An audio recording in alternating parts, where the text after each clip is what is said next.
Nipah മരണം സ്ഥിരീകരിച്ചതോടെ പാലക്കാട് മണ്ണാർക്കാട് വീണ്ടും ആശങ്ക. മണ്ണാർക്കാട് കുമരംപുത്തൂർ സ്വദേശിയാണ് പെരിന്തൽമണ്ണയിലെ സ്വകാര്യ ആശുപത്രിയിൽ ചികിത്സയിലിരിക്കെ മരിച്ചത്. നിപ സ്ഥിരീകരിച്ചതോടെ വീടിന് 3 കിലോമീറ്റർ ചുറ്റളവിൽ നിയന്ത്രണം ഏർപ്പെടുത്തി.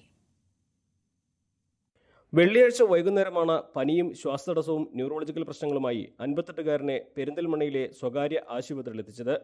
ചികിത്സയിലിരിക്കെ ഇന്നലെ വൈകുന്നേരം മരിച്ചു. അതിനുശേഷമാണ് മഞ്ചേരി മെഡിക്കൽ കോളേജിൽ നിന്നും നിപ സ്ഥിരീകരിച്ചുള്ള പരിശോധനാ ഫലം പുറത്തുവന്നത്. സാമ്പിൾ പൂനെ വൈറോളജി ഇൻസ്റ്റിറ്റ്യൂട്ടിലേക്കും അയച്ചിട്ടുണ്ട്. നിപ സ്ഥിരീകരണം വന്ന സാഹചര്യത്തിൽ കുമരംപുത്തൂർ സ്വദേശിയുടെ വീടിന് 3 കിലോമീറ്റർ ചുറ്റളവിൽ നിയന്ത്രണം ഏർപ്പെടുത്തി. കണ്ടെയ്ൻമെന്റ് സോണുകൾ ഏറെ വൈകാതെ പ്രഖ്യാപിക്കും. മരിച്ച ആളുടെ സമ്പർക്ക പട്ടികയിലുള്ളവരോട് ക്വാറന്റൈനിൽ പോകാനും നിർദ്ദേശിച്ചിട്ടുണ്ട്. അതേസമയം നിപ ബാധിച്ച് കോഴിക്കോട് മെഡിക്കൽ കോളേജ് ആശുപത്രിയിൽ ചികിത്സയിലുള്ള പാലക്കാട് തച്ചനാട്ടുകര സ്വദേശിനിയുടെ നില ഗുരുതരമായി തുടരുകയാണ്. ഇവരുടെ സമ്പർക്ക പട്ടികയിൽ ഉൾപ്പെട്ടയാളല്ല കുമരംപുത്തൂരിൽ നിപ ബാധിച്ച് മരിച്ചത്.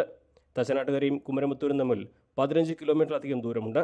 ഈ സാഹചര്യത്തിൽ രോഗത്തിന്റെ പ്രഭവകേന്ദ്രത്തെക്കുറിച്ചും അവ്യക്തതകൾ ഏറെയാണ്. ന്യൂസ് 18 പാലക്കാട്.